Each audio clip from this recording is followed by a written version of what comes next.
meus nobres e queridos amigos, vamos retomar ao tema sobre remédios constitucionais e vamos tratar especificamente sobre o mandado de injunção. Se você não sabe o que é isso, fica aqui neste vídeo, nós vamos tratar a respeito sobre o mandado de injunção, estabelecendo alguns aspectos básicos aqui para que você consiga gabaritar no seu concurso público, exame de ordem, ou mesmo na sua vida acadêmica, vida profissional, para que você pelo menos tenha uma breve noção sobre este instituto processual muito importante. Primeiro, mandado de injunção está previsto no artigo 5º da nossa Constituição Federal. Vou colocar na tela para nós lermos juntos. Vamos lá. Conceder-se-á mandado de injunção sempre que a falta de norma regulamentadora torne inviável o exercício de direitos e liberdades constitucionais e das prerrogativas inerentes à nacionalidade, à soberania e à cidadania. Volta aqui na nossa tela, vamos lá. Seguinte, o mandado de injunção tem essa finalidade única. Quando houver uma ausência de uma lei específica, e esta ausência pode ser total ou mesmo parcial. Para fins práticos, nós vamos já trazer dois exemplos. Sendo ausência de norma regulamentadora parcial, nós temos uma lei do município X, de uma cidade Y, ou X também, melhor dizendo, e esta lei não estabelece de modo claro sobre a aposentadoria especial dos servidores públicos. Nesse caso, há uma omissão parcial.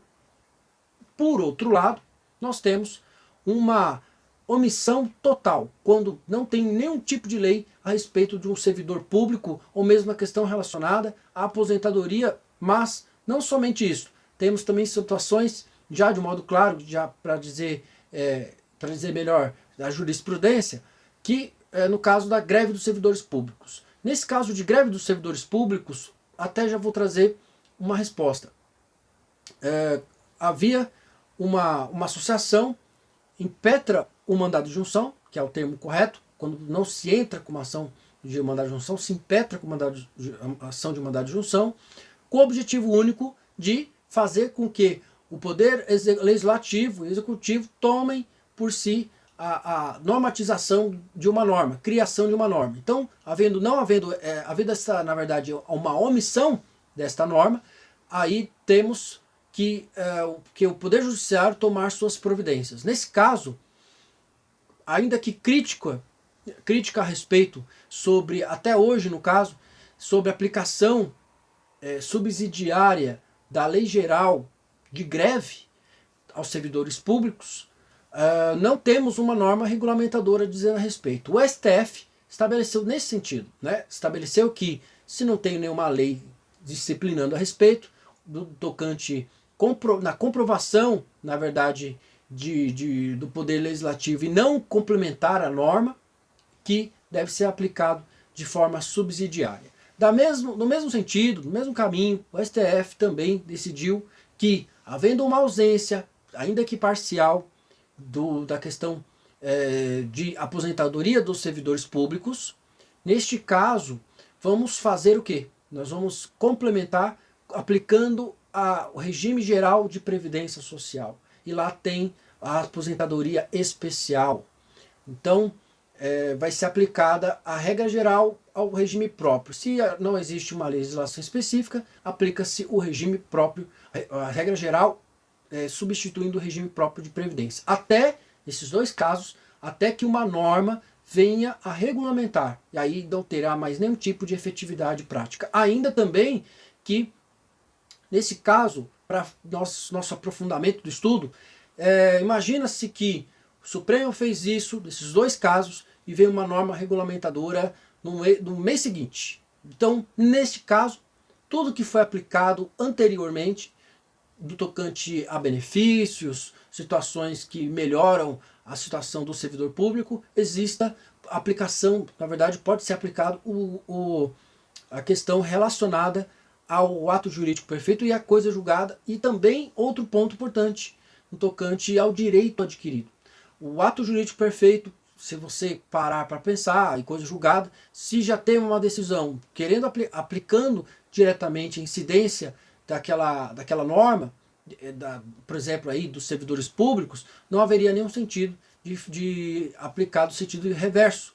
Mas esta coisa julgada, o efeito do mandado de disjunção, quando vira uma norma estabelecendo ou complementando, essa coisa julgada ela é temporária. É aquilo que a doutrina e a jurisprudência fala a respeito. A coisa julgada temporária dos efeitos da decisão do mandado de disjunção. Achei super interessante trazer isso em vídeo.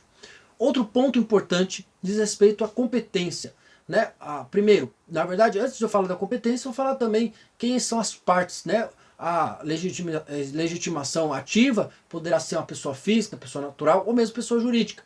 Desde que também, lógico, aplica-se também as regras do Código de Processo Civil para fins de que seja mais efetivo. Inclusive, o artigo 14 também fala a respeito sobre esse ponto, no tocante à aplicação subsidiária do CPC e também no lei do mandado de segurança nos casos de ação de mandado de injunção. Sempre que houver uma ausência de alguns pontos específicos, em determinado caso concreto, claro.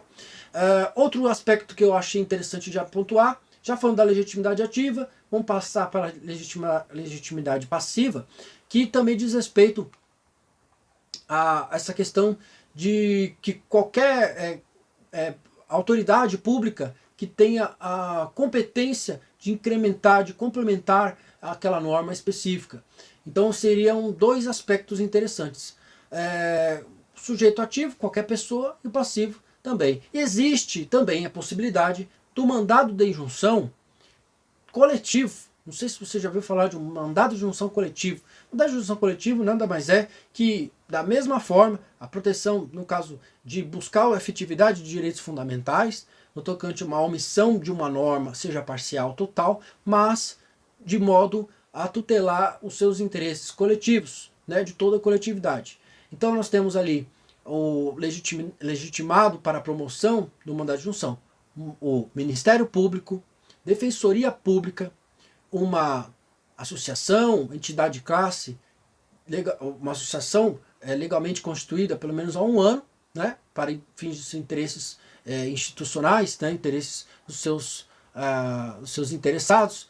E então nós temos ali o mandado de injunção como uma baliza super importante hoje no nosso cenário atual. Temos também a Defensoria Pública, né? Temos os partidos políticos com representação ao Congresso Nacional, e podemos ser, inclusive, qualquer um deles, um senador ou mesmo um deputado, já é o suficiente para a promoção do mandado de injunção. O que eu tenho para dizer ainda a respeito sobre o mandado de injunção é que, por enquanto, ainda que seja aplicado de modo subsidiário, que a própria legislação, artigo 14 da Lei 13.300, que regulamenta o mandado de injunção, não deixa claro em relação ao aspecto de aplicação da decisão liminar, né, da medida liminar ou tutela antecipatória do CPC. Não pode ser aplicado nas ações de mandado de injunção. Ainda que em 2020, meados de 2021, vemos diversas decisões negando isso. Então, por esse motivo, por essa negativa, também os tribunais têm seguido a orientação do próprio STF, que já tem várias decisões consolidadas, antigas, inclusive anterior à própria Lei 13.300, que estabeleceu que se existe uma norma que é ausente de regulamentação, logicamente não deve ser aplicado este regramento tocante à efetividade de direitos fundamentais de modo precário, porque uma decisão, uma tutela antecipada, uma medida cautelar ou liminar tem um caráter precário, ou seja, temporário, então não faz nem muito sentido. O que deve ser trazido em consideração a isso é que a efetividade de direitos fundamentais deve ser concreto. Então também tem esse ponto.